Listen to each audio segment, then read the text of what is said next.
Like I've been in this mode. All right, Maria.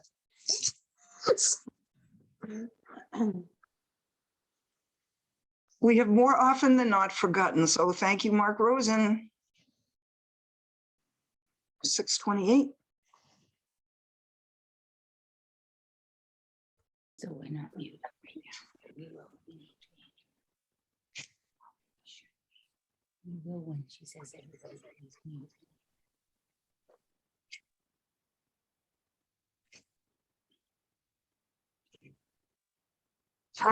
Wow. I think we have somebody coming in from Arizona. Well, maybe if people aren't from the Huddle, they might put their name in the chat or It was Alice, Paula. Alice. Oh, wonderful. Admit all. We got some people coming. There's Liza.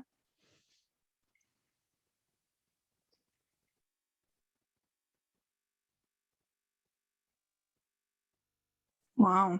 I got to go see Alice. Can I see her? There you are. Hello. Nice to see you. Eliza. Hello. Great to see you. Thank So you. we're just gonna, it's really good to see you. Hi, Lucy. Hi, Joe. Well, We'll just, have to wait until the rush of getting people in, which could take another couple of minutes, but.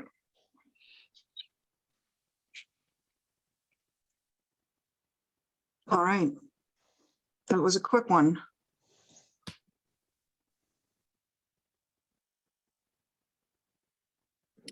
Thank you, everybody, for being here.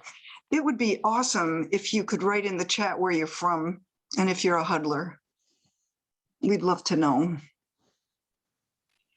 But I bet after tonight, you all will be huddlers, right? And that's our aim. We're going to bring you in.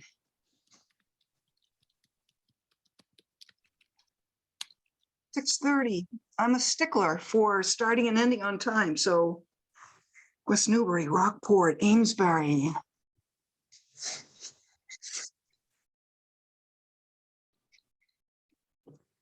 Yeah, they're just coming in too fast to start immediately, so it'll be another minute. Portsmouth, New Hampshire. Hi, Linda. A new huddler. Hi, Maureen. Caroline, our garden lady.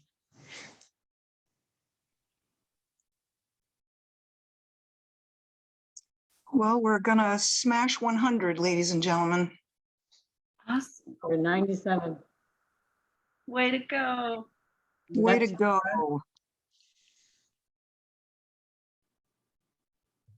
6:31, I'm gonna begin.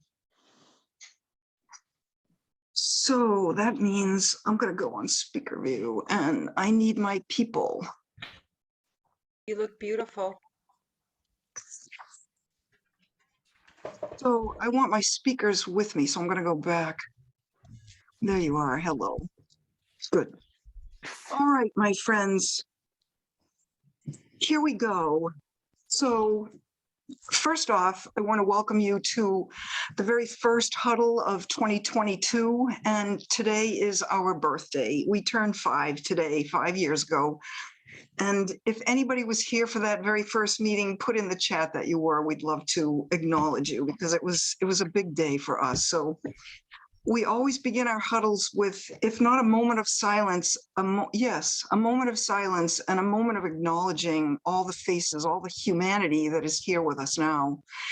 And in order to bring through our breathing and attention to each other, ourselves into this room right now, so that we give each other our full attention for the next hour or hour and 15 minutes. So the Women in Action Huddle of Greater Newburyport is an activist and support group. We have a 3-pronged mission, which is the environmental crisis, human rights, and social justice.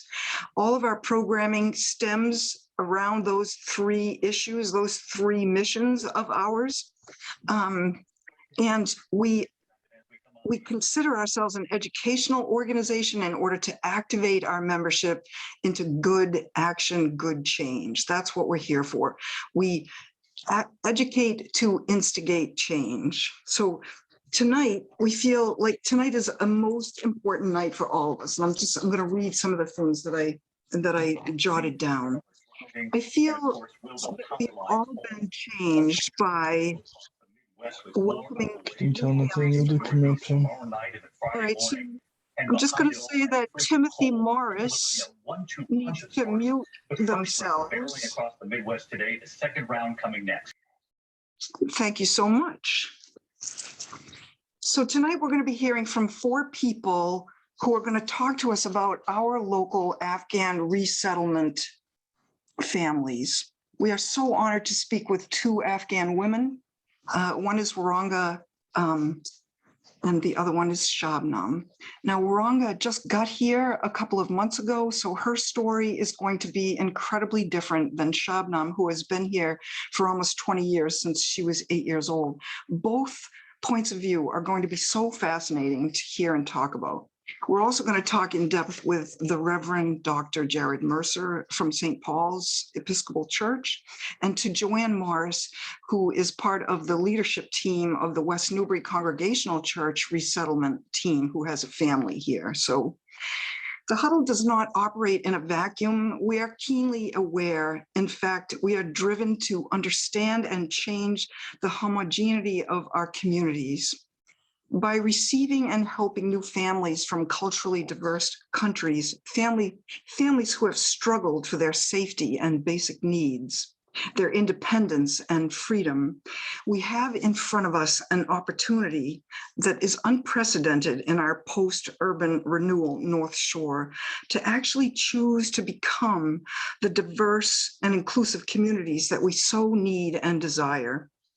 This is the whole mission for me about this, is that we have an opportunity, because we have welcomed families from different countries that we are not familiar with, to actually change our diversity population, our profile here in these communities.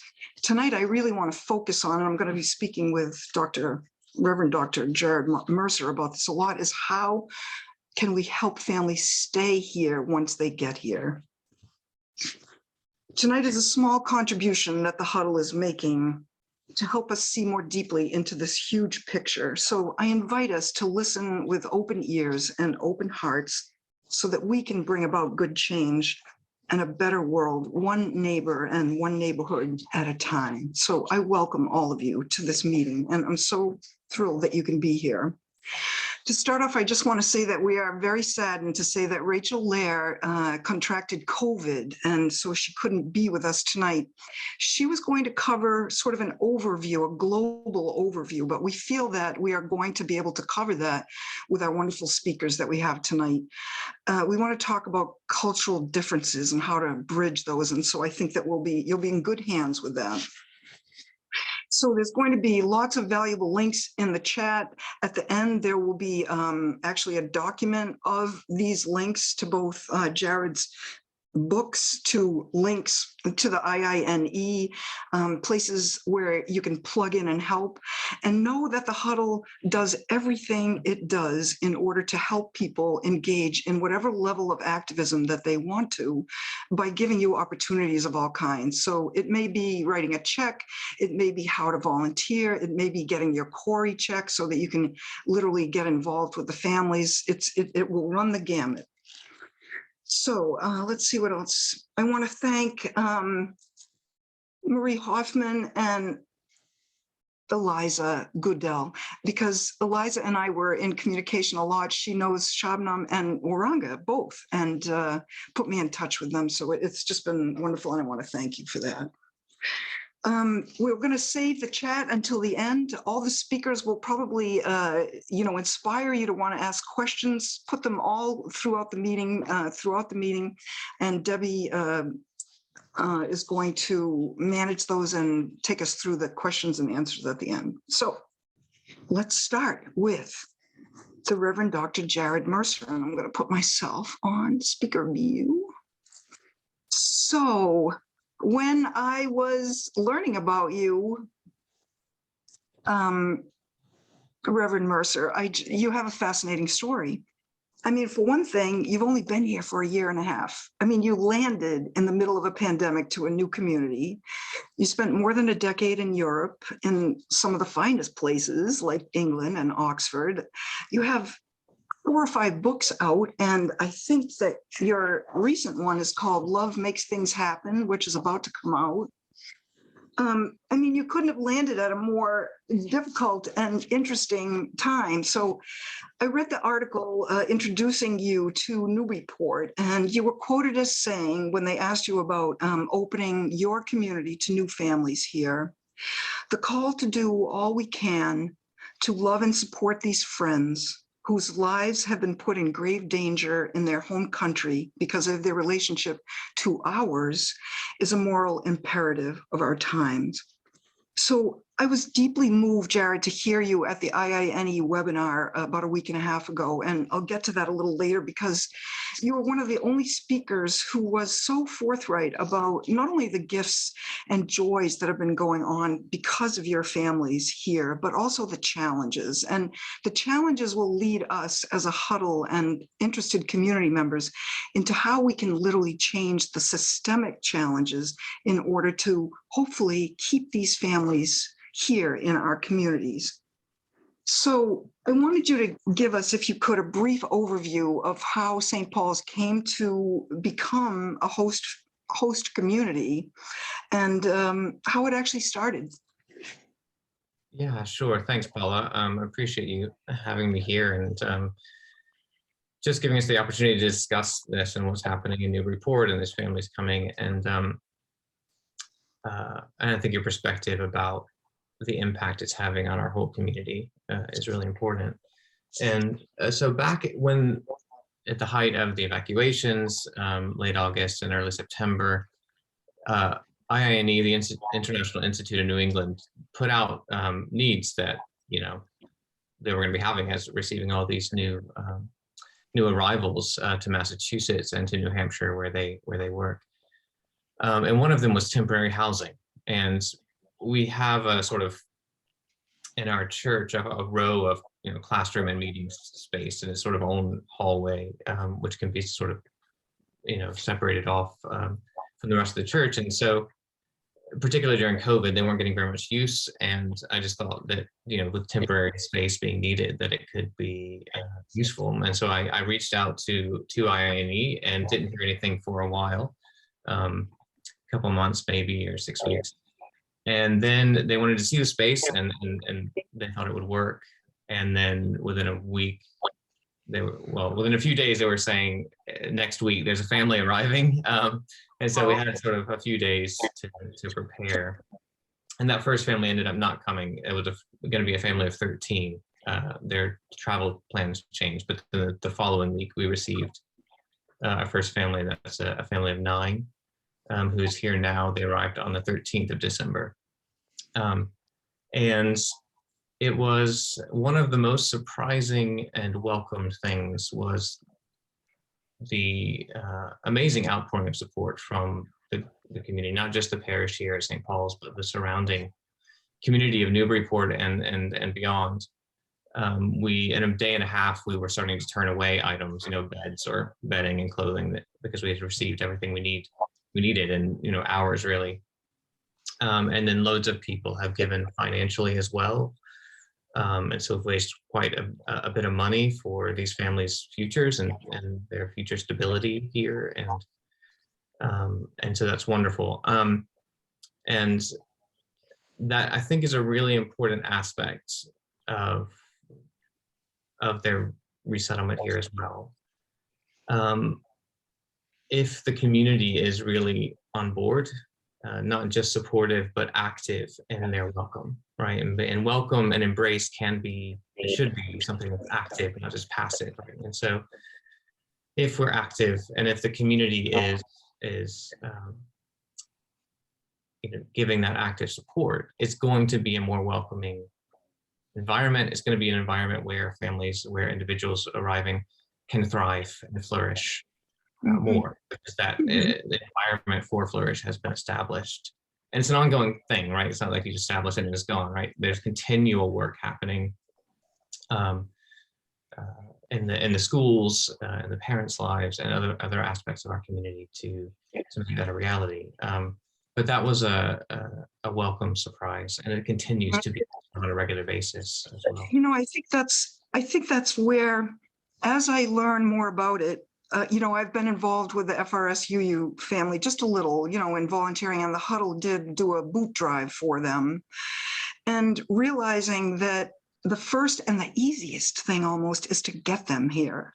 The hardest, it seems, is going through all those layers of cultural difference and finding common ground, but there are so many services needed. There are so many volunteers involved, thank God, because it takes a village, it would seem to me, to resettle even one family, don't you think?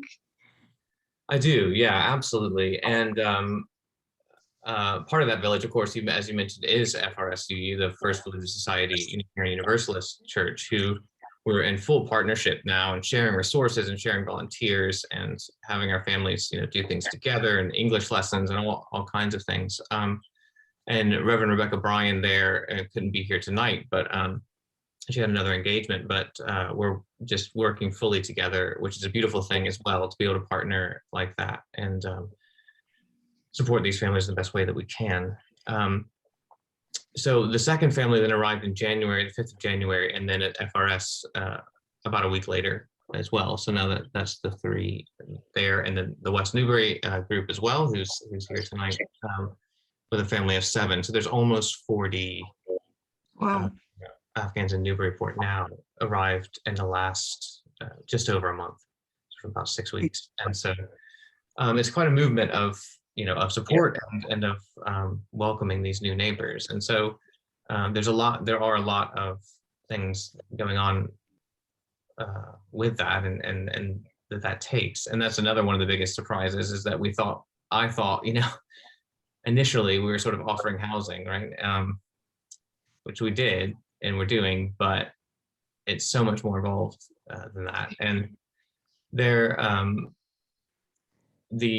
all the resettlement agencies, IME and Century and Catholic Charities, and all of them are so overwhelmed with just the amount of arrivals at once that their caseworkers and things just can't be around that much and can't do all that they would normally be able to do in any given year or time.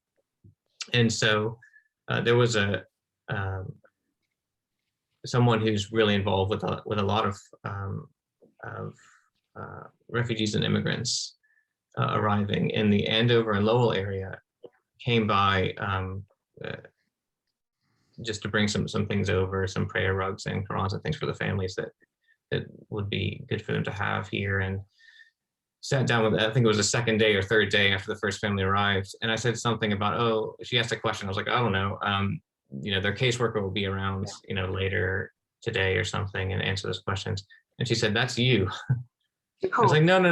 We have this caseworker. We're just providing housing. Right. It's this whole. It's all fine. And she says, no. You'll find out. That's you.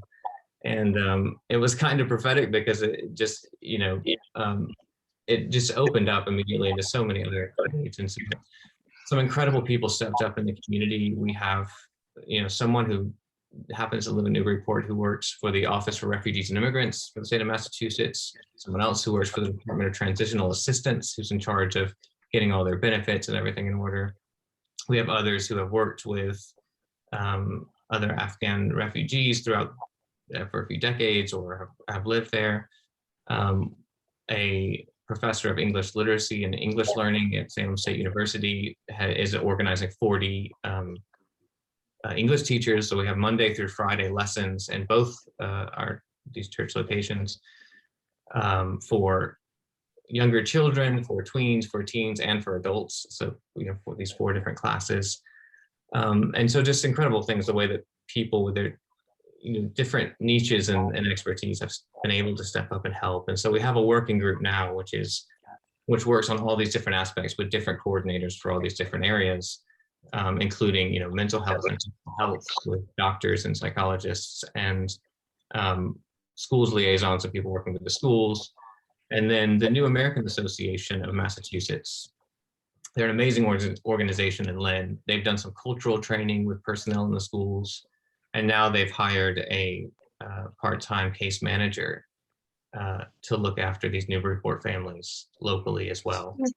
So Jared, you said, in total, we have about 40 Afghans here between the four families. And it seems like if we could keep them here, that may provide the basis for a solid beginning of a community for them so that they're not fish out of water, so to speak. I mean, how optimistic are you that we can find them jobs, that we can find landlords? I don't like that word, but who could work with us in terms of housing for them that's affordable? I mean, do you feel hopeful, or do you feel like they're going to have to go away to Lowell, Lawrence, Haverhill? I do feel hopeful, conditionally, right? I think your "it takes a village" comment really comes into play here in multiple different ways. And so I am hopeful. We've been, meeting with both local and, state and federal, so some government bodies looking into different, both private and public, options. And going forward, we have a big meeting on Monday, a group of people thinking about their housing with the director of housing stabilization in Massachusetts. A few weeks ago, we met with the director of the Office for Refugees and Immigrants, who's sort of everyone's boss, over all the agencies and everything else. And so there's been a lot of attention on, okay, how can we actually make this work? Right. And it is about making it work. And it is about that, again, that active, sort of activity, welcome, that the idea of quote unquote finding housing for families of 9, 10, and 11, or even 7 long-term housing, for the West Newbury family as well. It's a little smaller, but still a very large family by our standards. The idea of finding this housing is it's absurd, really. It doesn't exist. Not here, not in Lowell, not in Dorchester. It doesn't matter where you are, right? This we're not going to stumble upon it. Right. But with enough creativity and enough determination and goodwill, we can make something happen, right? Yes. These families along towards long-term stability and self-sufficiency, which is, of course, the goal. Is like, how can we empower them to live self-sufficient and flourishing lives here? It can't happen, right? It cannot happen. It's an illusion completely without the intentional efforts of our community stepping up and being willing to make it happen. Whether that's landlords, whether it's people in the city, and the mayor is incredibly supportive and really on board and has been in on a lot of these meetings and things as well. So it could be, whether it's publicly owned, properties which can be made into this, whether it's private properties through landlords. It's also people's financial donations and help. A lot of people ask how they can help. Mm. We're trying to raise as many funds as possible, because for families this large, I think it's going to take several years of support, and the government assistance which they receive is nowhere near enough to provide for these families. So this is exactly where I wanted to sort of conclude your segment, but we want you to stay because there's going to be questions and in the middle even. So how can we help this besides checks, which I know are really essential, and we can send checks directly to St. Paul's with Afghan resettlement in the memo line, I assume. But yeah. But should we be contacting Mayor Reardon? Should we be, how? I'm so keen on, like, if this is going to work, we all have to get involved. How can we? Yeah, absolutely. So yes, the fundraising bit is really important. And then people can give both directly to here or to FRS, and we have an account that separate, and all the money goes toward the families. But yeah, beyond that, yes, I mean, building on our the networks and relationships that we have to make this a reality is really important. And yes, that's the mayor and city councilors and things. Also, you know, again, private landlords or anyone else who can be involved in this sort of thing. I mean, permanent housing is the biggest issue, and we have a limited amount of time in which we're able to house them temporarily in our churches. It can't go on forever. There's a designation by the state of temporary housing that has time limits. It And does. there might be ways around that, you know, to extend or something if we need it. We'll see. But we are, you know, running out the clock, and Yes. you know, and so it's something that starts now. That's already been starting, but it's something that everyone needs to be able to, you know, contribute to in whatever way they can. I think it's so essential because we put our heart and soul into the welcome. Yeah. And I think that what you said just a minute ago is so essential, that it's going to take time. And I think that our patience and tolerance for that, like, you know, just going grocery shopping with a family of 11 is like a mind-blowing experience for most of us. So, I mean, it's going to take time to integrate all of this, but if we have the patience, we can do it, it sounds like. Yeah, I think so. I mean, it's going to take new solutions and creativity, right? And people working together in all spheres of this, you know, to make it a reality. And originally I was thinking that somewhere like Lowell or something with a larger Afghan population would be better for them. And talking with the families, you know, in their own agency, talking with IINE and others, you know, we're more and more thinking if we can make this happen, staying in Newburyport, you know, the kids will not have to be ripped out of school again, and that's which is just more trauma. They're signed up to play spring soccer, you know, in Newburyport sports. Like, Yeah. they're getting more and more entrenched. You know, one of the 8-year-olds is going to his first birthday party on Sunday. You know, they're making friends, and then just to not be able to settle in the community would be potentially more trauma on the family. And so, yeah, we're working hard to make that happen.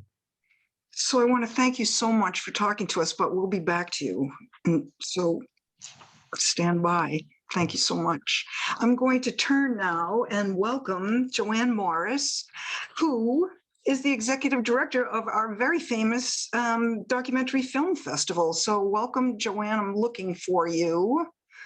On my I'm here. So Joanne got involved with the first, with the family who came to the West Newbury Congregational Church. It began with the church, but then you know, their team is made up of a lot of people who are actually not part of the church, but they have a very different situation and history because their family was tiny in comparison. They did not get a lot of time to welcome them or place them. But they're a family of 7 and they're already in an apartment of their own. And that was provided for by their team reaching out, working all of this. But so Joanne, you have a slightly different story in that they came quickly, but you had housing in place for them. And I want to talk about that, but I also want to talk about that you're already moving into the area of helping, especially the father, find employment and the educational aspect of that. But the employment part is the biggest. So tell us a little bit about West Newbury. Great. Well, thank you.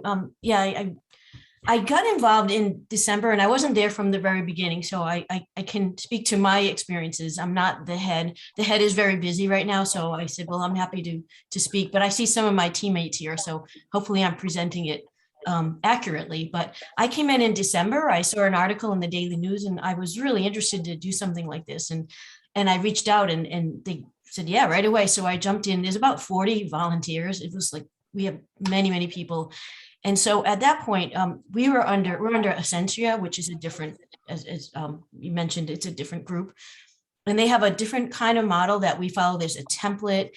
And in order to get a family, you had to raise, there were certain parameters. You had to raise a certain amount of money to, take care of them for a certain amount of time. And, but one of the biggest things was that you needed to find housing. So when we didn't even know who our family was going to be, but we just started working on the housing. There was a committee dedicated to that. And they did a fabulous job, and the community came out and helped. I know David Hall was a big help. I'm sure there were many others. I wasn't on that committee, but I saw a lot going on. And they were, in a short period of time, able to find a rental in Newburyport, walking distance. So that's tremendous. It needed some work, it needed furnishing. So they went out and, similar to what the other organizations found out, we had too many donations. Absolutely. We had 3 storage units full of furniture. I think there was talk about we were considering a second family, so we had maybe some extra furniture. But so anyway, we found this rental. And so what happened was that we let Essentia know, okay, and they said, all right, we're going to match with the family. It'll take about 2 or 3 weeks, something like that. And the families were down on a base in Texas, I believe. But then at the last minute, they said, here's your family, there's 5, there's children 1 to 10, and that, you know, they'll be coming in a week or so. I don't know the exact, I can't remember the exact timing. And then I know we had a Monday night meeting, and they had just found out, oh, they're coming tomorrow night. I mean, it was literally a 24-hour turnaround. And so the welcoming committee had to get vans and cars and car seat. We didn't know how old the children were. And so it was quite a scramble, and the apartment wasn't ready yet. So I do want to give a shout out to Essex Street Inn. I made a call over there, and they had, they gave them 2 adjoining suites, the bridal suite. It's fireplace, is lovely, you know, so they were welcomed at the airport, and then immediately brought over to this really lovely B&B in Newburyport. I can't imagine what that was all like, but they did a wonderful job, and we had them over there for a couple of nights. So meanwhile, they had to move up the apartment, getting the apartment ready. So there's a mad scramble. So there was a moving day. I think it was a Friday. And then that was a couple of snowstorms ago, if you remember, one of those snowy ones.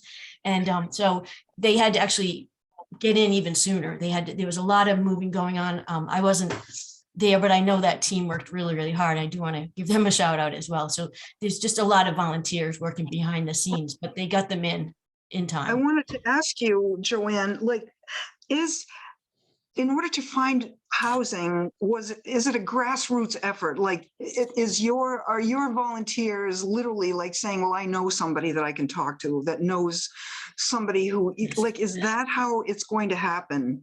Literally. That's how it happened. I mean, it was just, oh, I know somebody who knew somebody, and we just put the word out, and they looked at ads. I mean, there was a lot of work, I know, that went in to visit places and find landlords and explain the situation and how many people there would be. And so there was a lot of work going on until eventually we landed on this one particular opportunity and made it happen.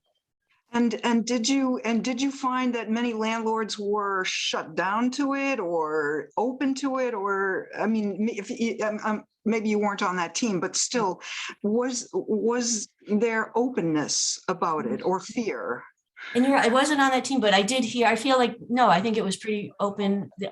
It was just a lack of apartments. It's just, as you know, this is a difficult time to be looking for housing. But it's funny, on the other hand, you mentioned employment. We're kind of actually lucky because there's a lot of openings on the employment side. But they did find, I think a lot of the landlords were hoping to help out, but, you know, it's just finding, it's not the largest family, you know, it's 5 children, but it is bigger than. How many bedroom apartment did you find? I think it's 2 bedrooms. 2 bedrooms. 2 or 3, yeah. And I haven't been is upstairs. that the same sort of approach that your team is doing with employment? And will more than just the father of the children too young to work? Yeah. So, Yeah.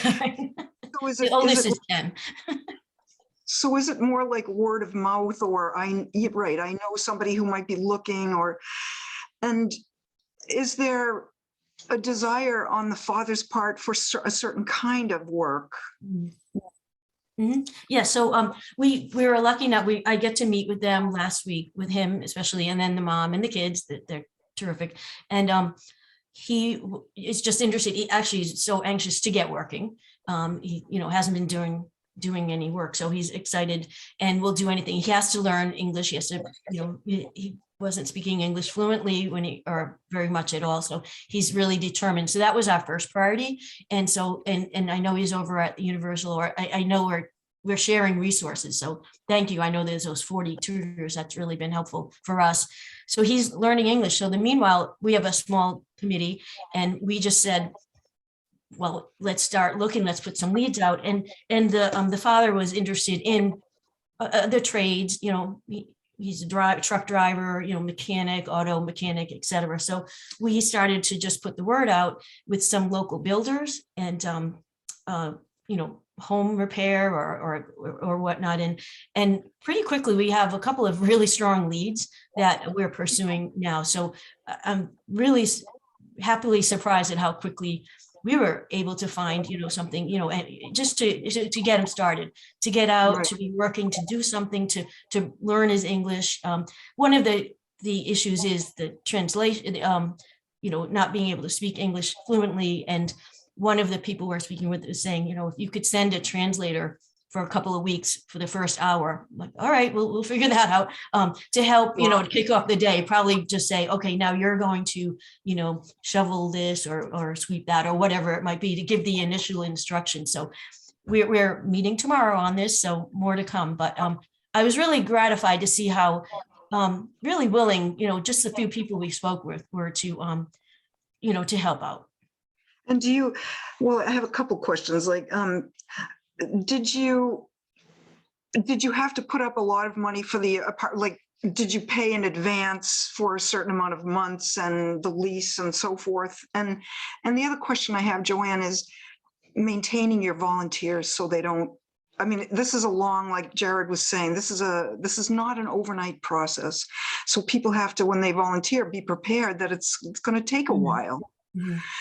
And supporting them, I guess, in it. So have you bought ahead certain amount of months for your family in their apartment?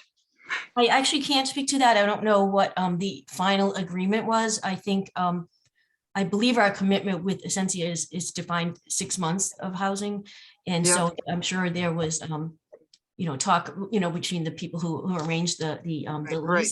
But we did have to have raised a certain amount of money before. That was one of the parameters, to have the housing in, have raised enough money to actually, take on a family. And you're right, you can't just say, well, I have other things I'm going to volunteer for and leave. We have made a commitment to the family on many levels between education and health. And we do have this responsibility and obligation to see it through.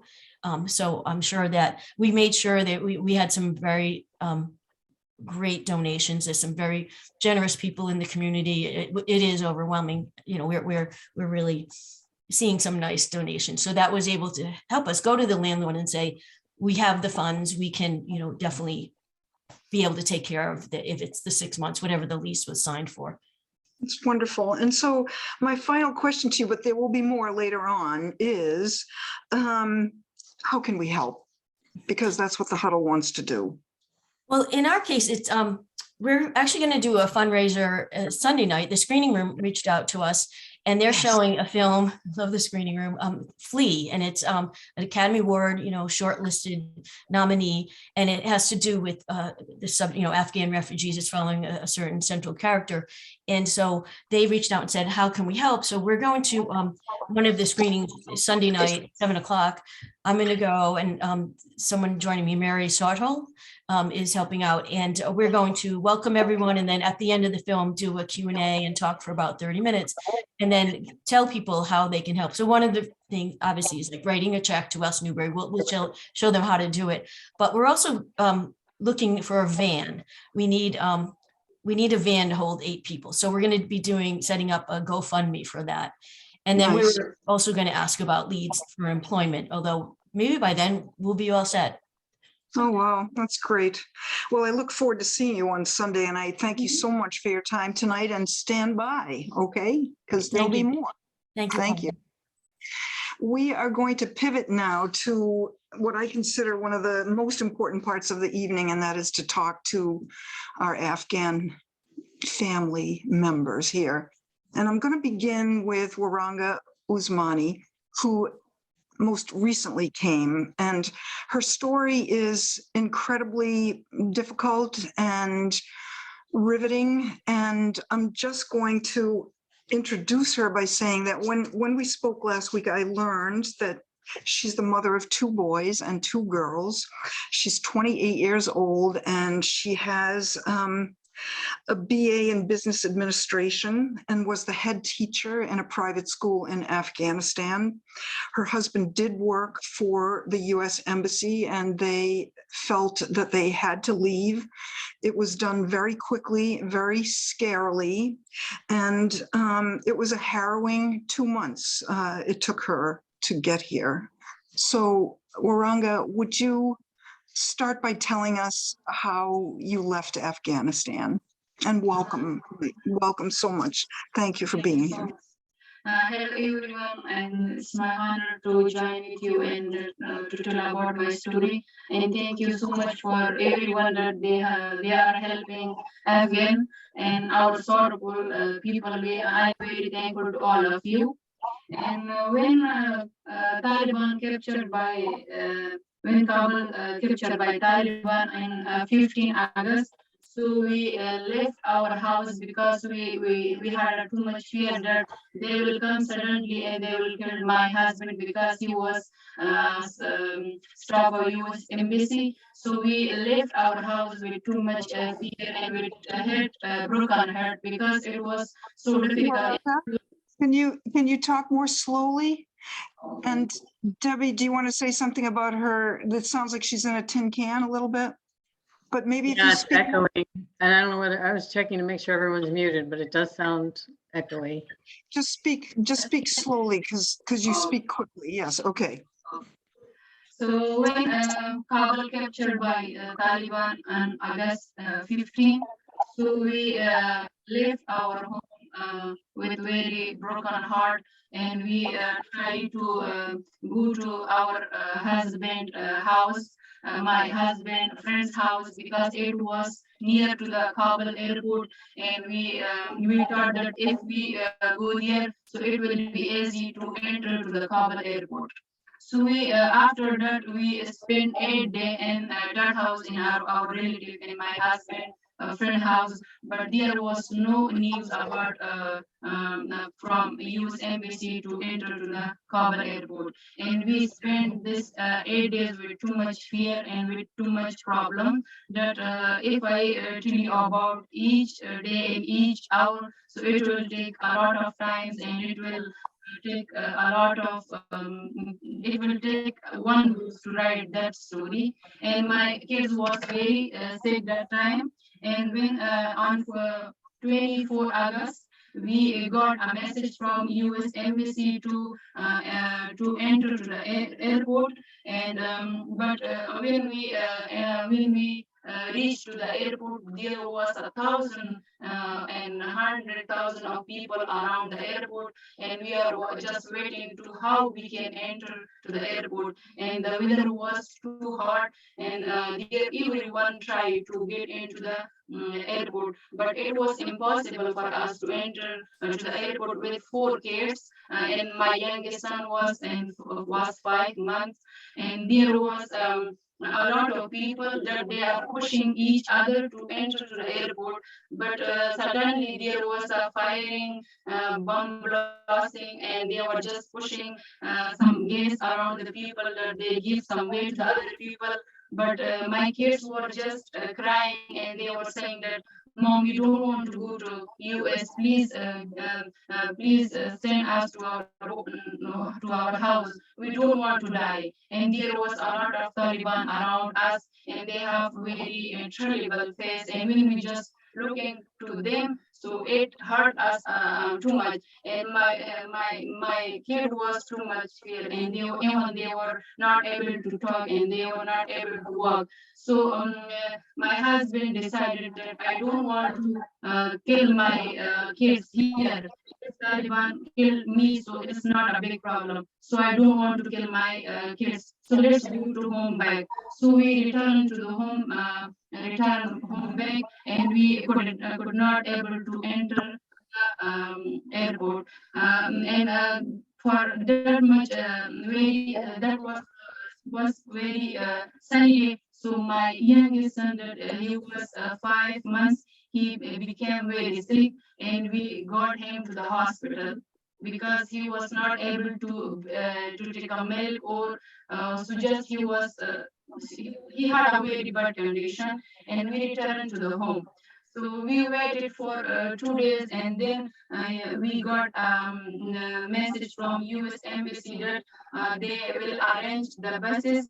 And my husband was also the PUC, and it means the point of alternate that he tried to arrange the people.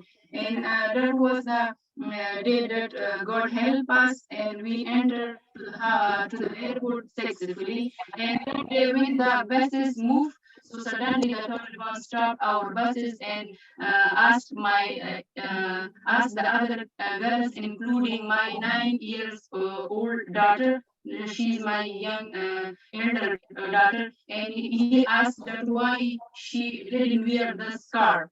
And suddenly, I was with too feared that they will kill my husband and my daughter because he didn't wear the scarf. So just I scarf and give it to him, to her. Please wear the scarf, otherwise he will kill you with my husband. So sorry. Take your time, honey.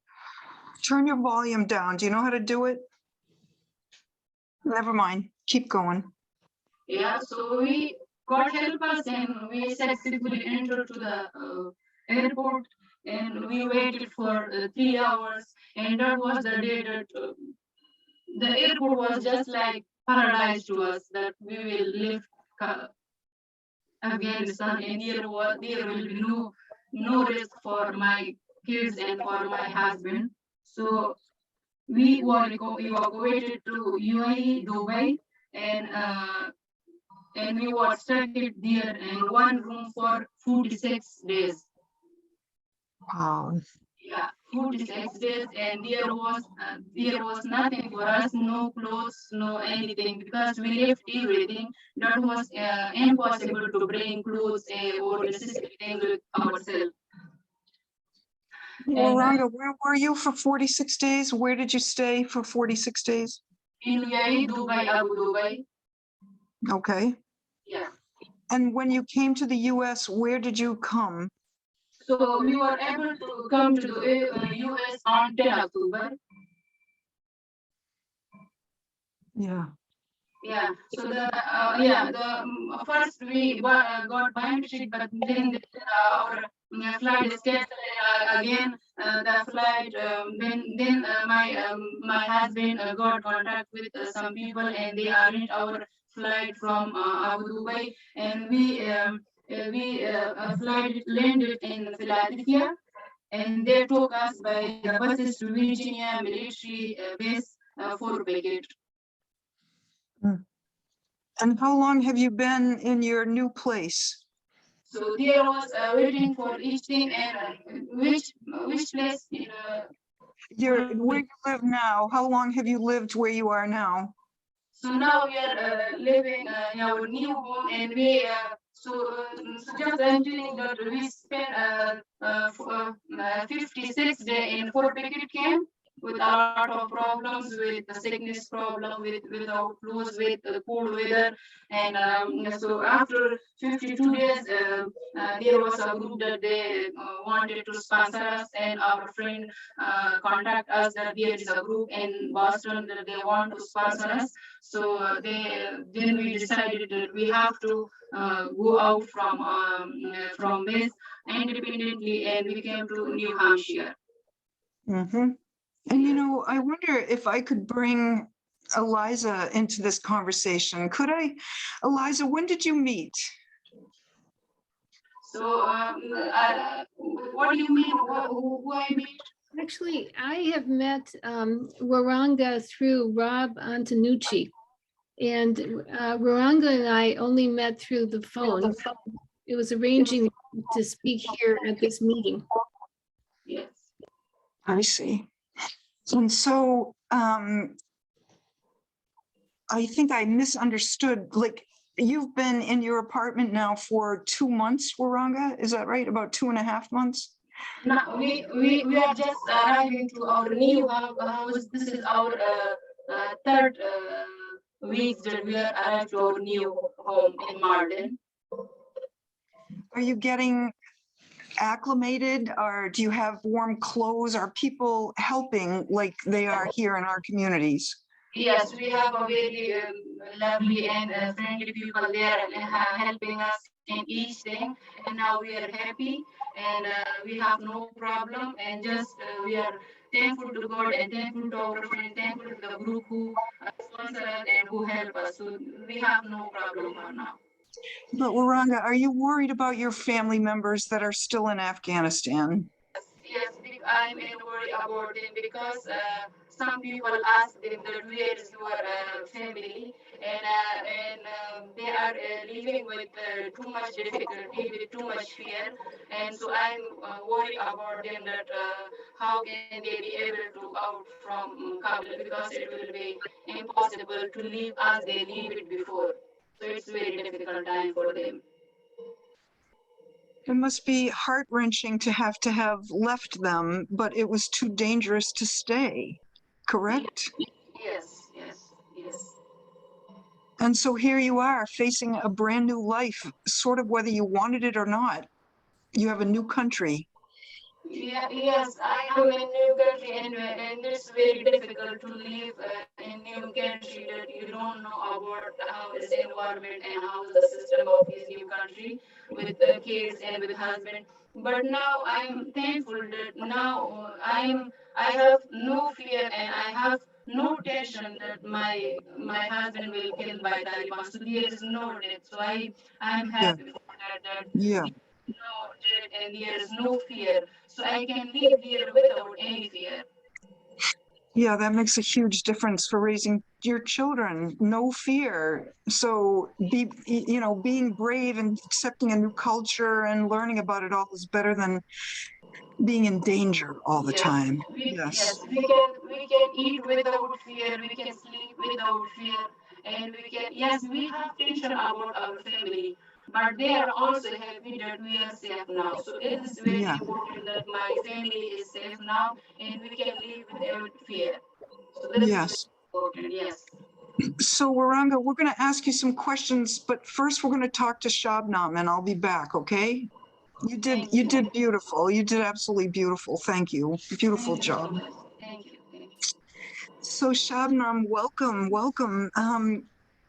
Shabnam comes from a different circumstance, and that is that when she was only a couple of weeks old, which was she's 29 right now, so that long ago, her family left Afghanistan because the Taliban, and it wasn't safe. It was dangerous. They went to Pakistan and they ended up being there for 8 years before they came to the US, which we'll hear about whether that was by choice or because you couldn't get in.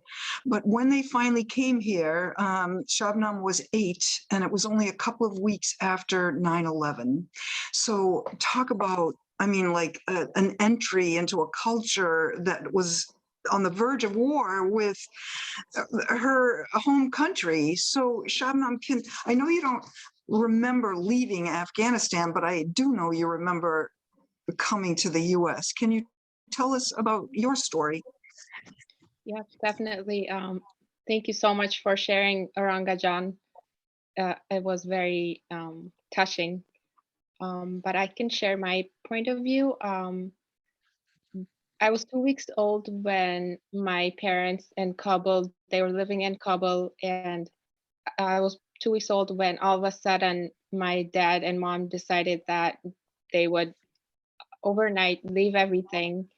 And because two opposite sides were fighting each other, there was a few hours of curfew, so they decided last minute that they would leave everything behind in Kabul and take their 5 kids back then, just walking for miles to the closest bus stop they can find. And they just took the bus all the way to Pakistan. That's where we were living as refugees for about 8 years, I believe. And then I think my parents were applying for a refugee settlement process where we didn't know where we would end up in. We didn't know if it was going to be Australia, America. We didn't know. So it took us probably a year. We would go there every month, apply, and have interview sessions. And then I think I remember in 2001, it was August, late August, I believe, we left Pakistan. We came to Boston, and it was, I believe, a week before 9/11 happened. So it was a very good experience for everyone. Mm-hmm. And how were you welcomed here? I remember everyone, it was as the word has been mentioned, it takes a village to welcome families. I do remember everyone from teachers, local communities were helping us kids, driving us to our local schools, taking us shopping, things like that. So I do remember it was a very welcoming process. And again, everyone was trying to learn about the culture at the same time. So yeah. When you and I talked last week, we spoke about maintaining your Afghan culture in your family while sort of taking on new culture around you. And so you've had a long time to do this. And how is it? Like, do you maintain a lot of your Afghan customs in your home? Mhm. Yeah, I think it could be hard for someone maintaining both their Afghan culture and then being acclimated to the American culture. But I guess you take both positive sides of each culture and then mix it and make it your own. And it could mean just celebrating events or celebrating things like Eid or with family. It doesn't mean you can have a big party with local families, but you can celebrate on your own. It hasn't been too difficult maintaining both sides. I guess it depends on each family. Yeah. Are your parents lonely for other Afghans? Do you have Afghans around where you live? I know where you live, but I don't want to say where you live. It's a very sweet little white village, is how I think of it. Are you finding, like-minded people, Afghans, to be with and share? Yeah, I think when we did come in 2001, there wasn't a big community of Afghans, just because everyone had just come in. I think there was about 20 families coming in, including us. So everyone was trying to build their lives. We were at the same time trying to have these events where everyone could come together and celebrate things. Back then we were all so busy. All the families were trying to build their careers, settle down. But now I think that my parents are in their retirement age. And all the kids have grown up, have their own lives. I think my parents might be craving that aspect of having like families around them where they could share their stories, their pain, things like that. And I think you said that your mother has already started volunteering with some of the new Afghan families here. It must be nice for everybody. She has? Yeah, I think she really enjoyed meeting the family, just even playing with the kids. It was a nice experience for her. So Eliza, you know Shabnam, is that correct?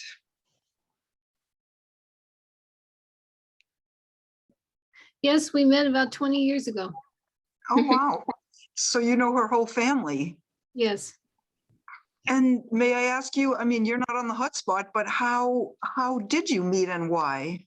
What is your interest? Well, there was a concert at a church near where they were staying, and I happened to hear them speak Persian, and I got introduced to them. And I've always had a great love for Afghan people, having been born in Afghanistan. And that's how we became friends, and we've been friends ever since. And so Eliza turned me onto this book. I don't know if you can see it. It's called Parwana, and it's a cookbook and stories of Afghan cooking and culture. And Shabnam told me that next month, March, is the Afghan New Year. Is that correct? Yes, the whole month. It's actually on the 21st, so it's when the spring equinox happens. So. Oh, nice. Because we wanted to invite you and Waranga to celebrate with us somehow, you know, as the Huddle. Maybe we'll be in person by then, hopefully, and that we could somehow put this together and be in person and celebrate your custom. It would be wonderful. So Debbie, I would love to know if there are some questions, because I'm sure that people would like to know more from everyone. Yes. So first, I'm just.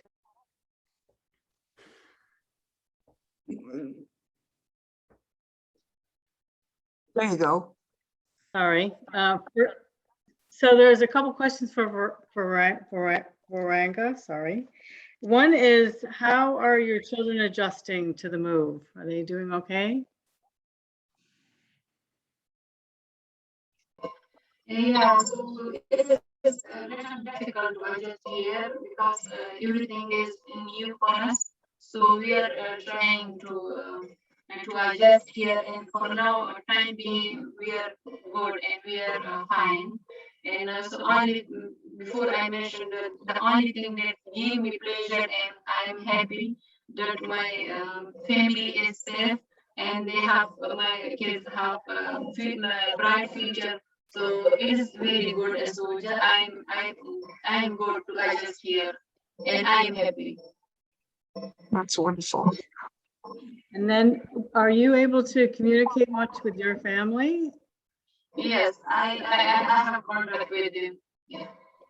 And are any of them trying to come here, or are they staying? Yeah, so they also want, because there is they have a lot of problem, and also there is no work, no job for them. So they also want to come. So they are just searching for the way to how to come. But it is very difficult because as they notice that with how much problem we reach here. So we will pray for them that God help them. And because we don't know what place is good for them here or Afghanistan. So we are just praying for Afghanistan. This is not only belong to my family. There is a lot of family that they are facing with this problem. So they need to pray that God help them and God give them a good life without any problem. Well, we wish them the best. Thank you so much. So, and a question for Shabnam. You mentioned, and it's great to hear that when you came here right after 9/11, people were friendly and welcoming. Because of the timing, did you experience any discrimination at all? To be honest, I think I don't think we did, because the community had tried to educate the locals. If there was any discrimination, it was probably like some kids in high school or middle school, or wasn't like a community doing the discrimination. I think I remember in Ipswich High School, where my siblings went, the principal had actually talked to the whole school, telling them that new kids from Afghanistan are coming, so we should welcome them, things like that. It was very nice. I think that was a very good thing that they did. That was nice. So then, oh, sorry, go ahead, Paula. You know, I wanted to ask you what you are in an MBA program right now, right? You're going for your master's at Fitchburg State? I am, yep. Hopefully I can finish it. I bet you can. Okay, sorry, Deb. No, that's okay. So the other questions are about volunteering. So we'll go back to Jared and Joanne, which is, one of the questions is, how do we find out, how are we communicating the needs for volunteers? And related to that, what are the requirements for volunteers? Do we need background checks, like to be quarried, and vaccine requirements? What are, how do we find out, and what do we need to know in order to be a volunteer? I think I mean, at least in our case, they had, there was something on their website. So I just reached out, and they put the word out, and quickly, as I said, there's 40, there's many, but I know there's other groups that are starting up. I understand there's a group in Beverly, for example, that's working to get a family.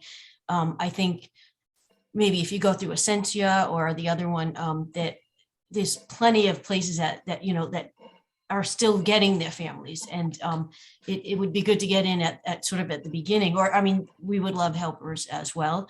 But yeah, we all had to go through background checks. There were no specific requirements with vaccination, but obviously it's encouraged that we be vaccinated. But if people want to volunteer, should they reach out to you directly, or same Sure, thing? or if they went on the West Newbury, on the church website, I know there's a place there. That would be terrific. Thank you. The community's been unbelievable between the donations, the people helping out. It's just so gratifying. And my group is 40 people. And then to see the other 3 families being handled by the parallel group, it's just really gratifying. I mean, it just speaks to Newburyport and the area that we really needed this. This has been terrific. So Jared, yes. Yes. Yeah, so similar in a thing in a way. So our volunteers are Corey checked, the background checked through IINE. So if you have like actual contact with the family. So I mean, it doesn't, if someone's just picking up something at the store and dropping it off, then that's fine. But if they're actually, giving rides or teaching English or, these sorts of things. And I can let people know about that if they're interested. We have volunteer coordinators at FRS and St. Paul's as well that we can connect you with. I guess I wasn't prepared to give their emails. I should have been, so I don't have them in my head. But you could write to me, and then I could connect you with them. And we also do require vaccination for people in contact with them. Thank you. So I just put a link in the chat to a document that includes a lot of resources and information on where to donate. What we can do is add to that information from Joanne and Jared about who to reach out to for volunteering. If you go to the link now, it won't be in there, but we'll add it and you can check back later. There's one more question. Well, there are 2 related questions. Waranga, your English is beautiful. Are we finding that most of the people coming in speak English or don't speak English? And if they don't, what's the best way to try to communicate? And are there translation tools that we should be using, like Google Translate or Microsoft Translate? Yeah, so that none of the so the family at FRS, the father and 2 of the 9 children speak a little bit of English. The 2 families at St. Paul, there's 19 people here now at St. Paul's, none of whom speak English. So they're having their daily lessons, and the kids are in school getting immersed, and so they're picking things up. It'll take time. We have a handful of translators that we use, and some of them through IINE or through the New American Association of Massachusetts, and then some of them we've just developed relationships with through networking with other people.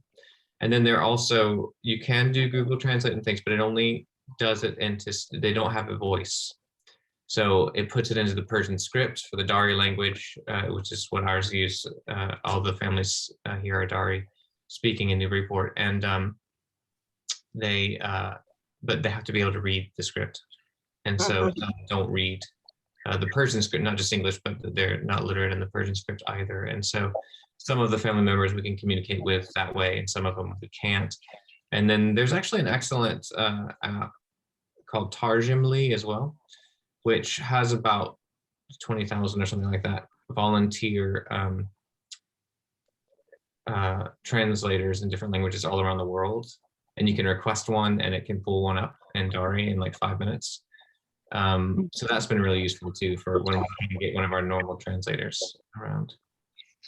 So I want to recap volunteer opportunities as being obviously funding, to any organization that is bringing Afghan families here. But at any other level that you want to volunteer, there are opportunities, whether you want to do a grocery run for a family or help with the ESL if you're capable. But I think also to speak to our original idea about how do we keep our families here, because they will enrich our lives as much as we can help them, is to put on your thinking caps. Literally, do you know anybody who might have a job for an Afghan man? Do you know anybody who owns an apartment or an apartment building who might be amenable to getting creative about how it's used and by whom it is used? It literally is, when we say it takes a village, it means go into your resources and see what might apply, because we live in a close-knit community. We know a lot of people, and this can help the overall effort. I really don't want to see our families have to go to Haverhill, Lowell, or Lawrence. I mean, those are all wonderful communities, but we have invested in them here. We love them right where they are, and we want them to stay. So thank you. Any more questions, Deb? Yes, one more question came in about volunteering related to kids, whether particularly the parents here who have children in the Newburyport schools, is there anything they can do to volunteer to help the Afghan children? Give them rides, support with school, help with extracurricular activities or sports? Anything specific for the children? I mean, I could check. I think we have a committee, I think a cultural committee or the education committee. I'm sure there's all kinds of ways they could help. It's definitely getting rides or getting kids together. We'd be happy to, just hear from people and then put our thinking caps on. Yeah. Yeah, go ahead. Sorry, Paul. Yeah, I was just going to say, what's important with a lot of this is that things come up just like they do in our own lives, needs or things that need to be done or ways that people can help immediately, right? And so if there are particular things like rides or like getting kids together, helping with different things like that you could be interested in, you can let the volunteer coordinators know, which will have the info on this document, so that when that need comes up for a ride or something, they know that there are people that they can call upon for that. I think that's an important thing to think about. There's actually a couple of really important questions about volunteering that just came in. Right. Yeah. Is Newburyport Youth Services involved in these efforts? So Newburyport Youth Services, yes, they're on board to be involved in any way that we can, and we've had lots of conversations with them. The local caseworker who's now working with the 3 families at the FRS in St. Paul's is linked with them, and so. So yeah. And how long a commitment to both of your organization, well, St. Paul's and your organization, Joanne, is there a time commitment or a length of time commitment for volunteers generally? No.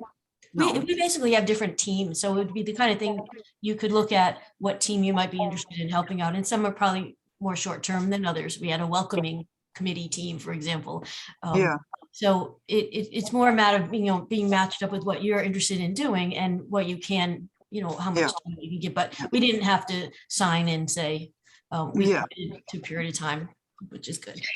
So finally, I just wanted to point out that I'm sure other people have felt this too. In my small volunteering at FRS UU, I saw how beautiful the accommodations were created for them.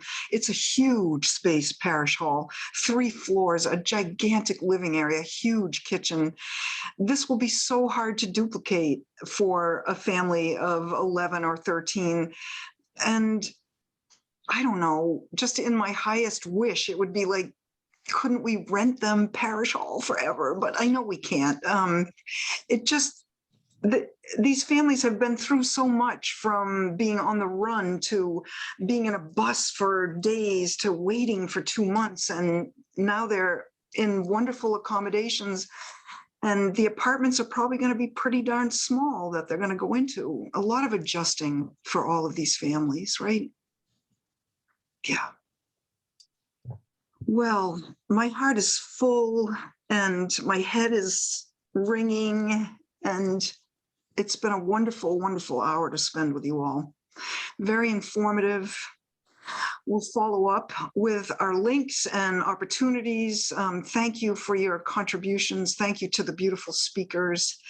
And you will see us again next month in celebration of the Afghan New Year together with our new friends. So thank you, everybody. Enjoy. Thank you, Paula. Thank you all. Bye. Bye, everyone. Thank you. Thank you. Waranga, you did a beautiful job. You did beautiful in front of so many people.